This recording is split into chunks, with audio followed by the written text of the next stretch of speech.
देखिए, मैं ये कह रहा हूँ कि ये शहंशाह मान चुके हैं अपने आप को।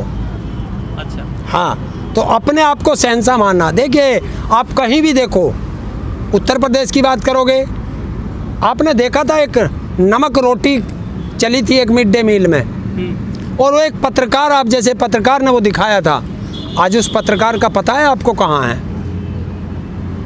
क्या पत्रकार अगर यहाँ गलत हो रहा है, सरकार से पैसे इन बच्चों के लिए 20 रुपये मिल रहे हैं कि इनको दाल रोटी से दीजिएगा स्कूल में, और वो जो बीच में दलाल हैं वो उसे नमक रोटी दे रहे हैं, और उस पत्रकार ने वो दिखा दिया ताकि ये बात सरकार तक पहुँचे और इन बच्चों का जो अधिकार है वो इन्हें मिले। तो पत्रकार ने क्या गलती की थी? तो पत्रकार उस दलालों को सजा ना देके उस पत्रकार का आज तक कोई पता नहीं है, उसे जेल भी जाना पड़ा। तो ये शहंशाह के लक्षण होते हैं। एक एक्टिविस्ट अगर कोई बोलता है सरकार की कोई गलत नीति के खिलाफ, उसको आप जेल भेज देते हैं, ये शहंशाह के लक्षण हैं। आज किसान सड़कों पे बैठा है अपने अधिकारों के लिए, इनके गुर्गे उन किसानों को धमकाते हैं, धमकियां देते हैं, प्रलोभन देते हैं, ये शहंशाह के लक्षण हैं। तो क्या जो मीडिया है हमारे देश में वो अपना फ्री होकर काम नहीं कर रही है? देखिए, देश के अंदर मीडिया बची कहाँ है? किसे आप मीडिया कहते हो?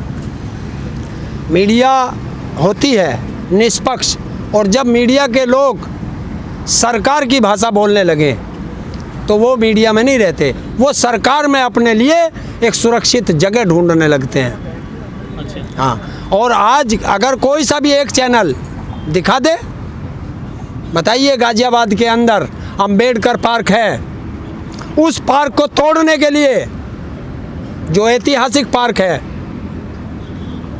उस पार्क को तोड़ करके उसमें मॉल के लिए पार्किंग बनाना चाहते थे, और वहाँ के महिलाओं ने संघर्ष किया और कल सरकार को उसमें झुकना पड़ा, वापस लेना पड़ा वो अपना। तो ये क्या है? ये सरकार की तानाशाही नहीं है कि मॉल के लिए आप ऐतिहासिक पार्क को तोड़ रहे हैं जो कॉलोनियों के बीच में है, जो ऐतिहासिक है। पूरे हिंदुस्तान में किसी से भी पूछ लेना कि गाजियाबाद में अंबेडकर पार्क जाना है, वो वहीं पहुंचेगा। तो ये ऐतिहासिक पार्क को तोड़ना, मैं समझता हूँ कि संविधान की धज्जियाँ उड़ाना है। ठीक है। मोदी जी आज बनारस दौरे में गए हैं, कैसे देखते हैं? देखिए, 6 महीने बाद चुनाव भी है। हाँ, शायद आज गंगा माँ ने बुला लिया हो। भाई, गंगा माँ ने आज देखना चला गया हो कि मेरी माँ में कितनी लाशें बही हैं। जब गंगा माँ को ज़रूरत थी, जब तो बेटा आता नहीं, स्वार्थ में बेटा कभी भी चला जाता है। तो आज स्वार्थ में गए हैं कि 2022 में जो चुनाव हैं वो दिखाने के लिए, और आज 5-6 हज़ार लोगों की रैली कर रहे हैं। आज कोविड नहीं है, आज उसे 2 गज की दूरी और मास्क जरूरी नहीं है। लेकिन अपने भाषण में आज मोदी जी ने योगी जी की बड़ी तारीफ करी। देखिए, तारीफ क्यों नहीं करेंगे? तारीफ तो वो पोस्टर पे भी कर रहे हैं। अगर मैं आपको दिखा दूं वो कि गाजियाबाद, उसकी गोरखपुर की, मुजफ्फरनगर की, कानपुर की ऐसी तस्वीरें दिखा रखी हैं जैसी लंदन की। तो पोस्टर पे आप कुछ भी दिखा दें। हरिंदर जी, पोस्टर पे उसने, सुनिए भाई साहब, पोस्टर में उसने लिखा है कि मोदी जी ने, उसने योगी जी ने 4 लाख नौकरियां दी हैं, और उसी की उसका कोई अधिकारी वो कहता है कि ये झूठा पोस्टर है। अब कार्रवाई, अरे अगर सच को सच कहोगे तो शहंशाह के राज में तुम पे जुल्म तो हो गई। हरिंदर जी, जब ये सरकार आई थी 2019 में, तो मोदी सरकार ने नारा दिया था कि हर सांसद एक आदर्श ग्राम बनाएगा, उसका विकास करेगा। वो नारा फेल हो गया। फिर लेकर आए ये स्मार्ट सिटी, उत्तर प्रदेश में भी स्मार्ट सिटी बनेंगे। वो कहीं बने नहीं, स्मार्ट सिटी शायद नींव नहीं रखी गई है।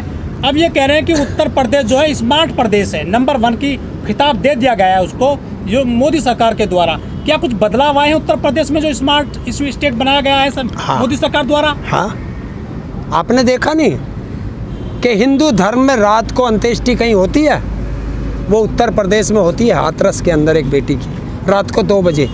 कभी केरोसिन डाल के या मिट्टी का तेल डाल के या डीजल पेट्रोल डाल के कभी अंत्येष्टि होती है, वो हाथरस में होती है बेटी की, उत्तर प्रदेश में।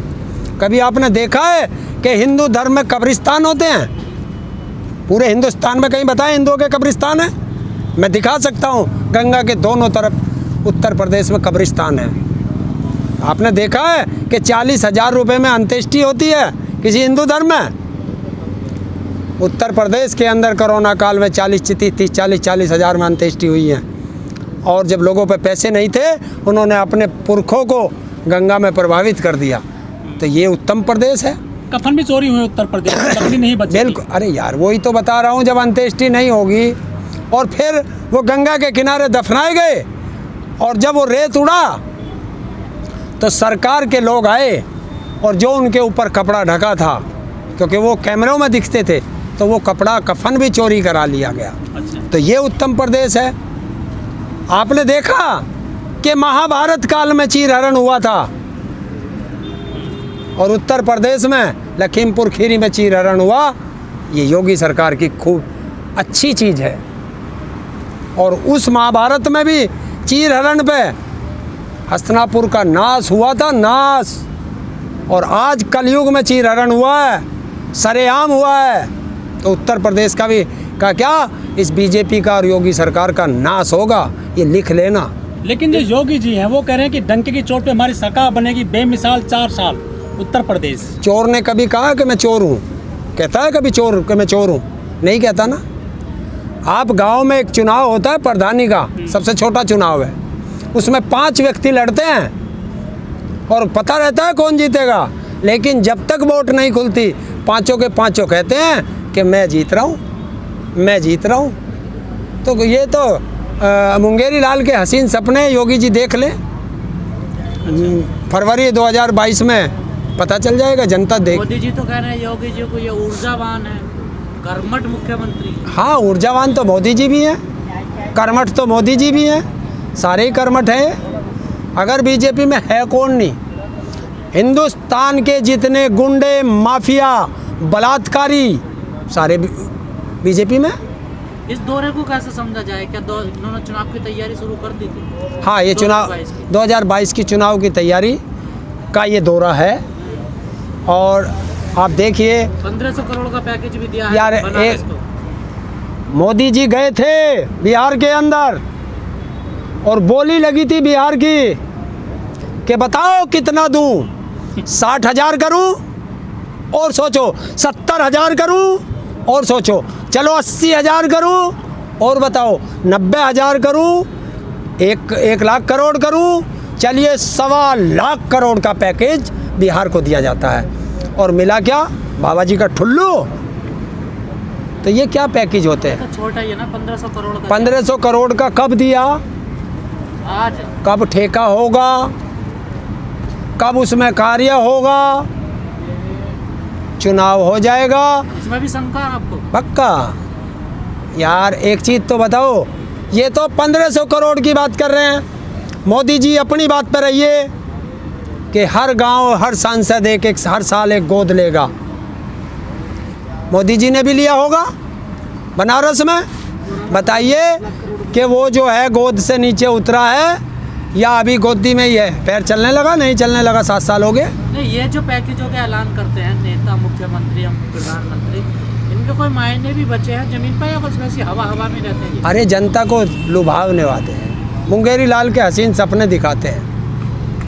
आज तक तुम इतिहास उठा के देख लो, चलो मोदी का ही मान लो, पिछले कोरोना काल में अरे 20 लाख करोड़ का पैकेज दिया भारत को, आया कोई 1 रुपया? अभी 4-5 दिन पहले कृषि मंत्री आके भोंक के चला गया माइक पे कि किसानों की मंडियों को सुधारने के लिए 1 लाख करोड़ का पैकेज दे रहा हूँ। और सत्यता सुनिए कि जो किसान अपना माल मंडी के अंदर लेके जाता है, उस पे 20 रुपये मंडी समिति खर्च करती थी माल उतारने के लिए और झरने के लिए। वो पैसा 20 रुपये मंडी समिति देती थी। और इस साल वो मंडी समिति ने नहीं दिया, किसान से काटा गया है। और दूसरी बात, मंडी समिति के अंदर इस बार 60 लाख रुपए का व्यापार हुआ है। मतलब मंडी समिति को जो पैसा आया वो 60 करोड़ पूरे उत्तर प्रदेश में 60 करोड़ आया। और पिछले साल लगभग 300 करोड़ आया था। और ये कहते हैं हमने इस बार किसान की फसल ज़्यादा खरीदी है। तो पैसा ज़्यादा आना चाहिए था या कम? लेकिन जो योगी सरकार है वो कह रही है कि हमने गन्ना और गेहूं एमएसपी पर खरीदा है, रिकॉर्ड स्तर पर बता रहे, रिकॉर्ड उत्पाद। मैं उसी रिकॉर्ड की बात कर रहा हूँ और मैं ये कोई वैसे नहीं कह रहा हूँ। मंडी समिति के जो ये हैं कर्मचारी, उनके राष्ट्रीय अध्यक्ष शिवराज सिंह ने मुझे ये दिया है, रिकॉर्ड है मेरे पास। 60 करोड़ इस साल आया है और पिछले साल 300 करोड़ आया था। तो रिकॉर्ड, अगर रिकॉर्ड खरीद हुई है तो राजस्व बढ़ना चाहिए या घटना चाहिए? मंडी समिति हर साल लाखों पेड़ देती थी किसानों को फ्री में, इस साल वे भी ख़त्म कर दिए हैं। अच्छा। और अगर मंडी समिति की दुकानों से किराया ना आए तो मंडी समिति में 1 रुपए के कारोबार नहीं है, ये तो दुकानों का किराया आता है। तो इसने किससे खरीद लिया? तो ये सब आंकड़े हैं कि हमसे सस्ते में खरीदते हैं व्यापारी और वो अधिकारियों से साठ गांठ करके वो सरकार को दिखाते हैं। किसान सस्ते में लूटता है। तभी तो हम कह रहे हैं कि एमएसपी पे गारंटी का कानून बनाओ, जो भी खरीदेगा एमएसपी से कम पे कोई खरीदेगा तो उसे जेल होगी। मानती नहीं सरकार।